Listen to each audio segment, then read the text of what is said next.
దిల్ రాజు గారు అలాంటి దిల్ రాజు గారు నిలబడ్డారంటే కంటిన్యూస్‌గా సినిమాలు తీస్తారు. ఇండస్ట్రీ అలా రన్ అవుతూ ఉంటది. అందుకు సంక్రాంతికి వస్తున్నాం అనే సినిమా గొప్ప సినిమా. థ్యాంక్ యూ అండి. Thank you.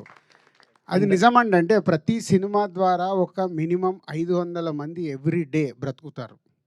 సో మేము ఎన్ని ఎక్కువ ప్రొడక్షన్ చేయగలిగితే అంతమందికి భోజనం దొరుకుతుంది. ఈ లాజిక్ చాలామంది మర్చిపోతారు.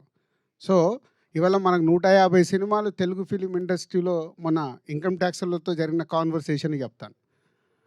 వాళ్ళు అడిగాడు ఆయన, ఎందుకు ఇన్ని సినిమాలు వస్తాయి మరి ఇంత ఎందుకు మీరు ఇన్ని ఫ్లాపులు అని చెప్తుంటారంటే 90% ఫ్లాపులు సార్ అని లాస్ట్ ఇయర్ది షీట్ ఇచ్చా. ఎందుకో లాస్ట్ ఇయర్ది నేను తెప్పించా 2024 షీట్ ఆయనకి ఇస్తే వాళ్ళు ఆశ్చర్యపోయారు. మరి ఎందుకు తీస్తున్నారు ఈ సినిమాలు? ఒక్కొక్కరిది ఒక్కొక్క యాంబిషన్ సార్. సినిమాలు జరుగుతూనే ఉంటాయి. మాకు అలా కాదు. సక్సెస్ సినిమా తీయడానికి ఎంత కష్టపడాలనేది మాకు తెలుసు. దానికోసమే ప్రయత్నం చేస్తాం. దాంట్లో కొన్ని సక్సెస్లు వస్తాయి, అప్పుడప్పుడు క్యాచ్ అవుతాం. రాజు గారితో ఒక 1 ఇయర్ బ్యాక్ ఒక ఇంటర్వ్యూ చేశాను నేను.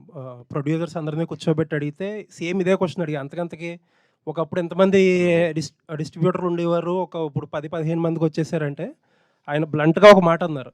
ఏంటంటే నెక్స్ట్ 2, 3 ఏళ్లలో ఈళ్ళు కూడా ఉండరు. మనం బాలీవుడ్‌లో లాగా ఔట్‌రైట్ రిలీజ్ చేసుకోవాల్సిందే. మనమే కార్పొరేట్‌లాగా మల్టీప్లెక్స్‌లతోని అయన్నీ టై అప్ అయ్యి. అలాంటి స్టేజ్ నుంచి ఇక్కడ ఇంతమందిని స్టేజ్ ఎక్కిచ్చారు. సో, ఈ సినిమా అచీవ్‌మెంట్‌లో అదొకటి. యాహ్! అందే ఇందాక అన్నాను కదండీ. అంటే ఏరియాల వారీగా డిస్ట్రిబ్యూటర్లు చాలామంది ఉండేవాళ్ళు మెల్లిగా, మెల్లిగా కనుమరుగవుతూ కొందరే అంటే వీళ్ళు కూడా ప్యాషన్‌తోనే.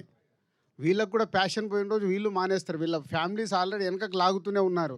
మీకు ఇంత స్ట్రెస్ అవసరమా? ఆపేసేయండి అని. ఎందుకంటే డిస్ట్రిబ్యూటర్‌కి సక్సెస్ వచ్చేది చాలా తక్కువ. తక్కువ పర్సెంటేజ్‌లోనే సక్సెస్ వస్తది. దాంట్లో కూడా నిలబడడం అంటే ఇట్స్ నాట్ ఎ జోక్.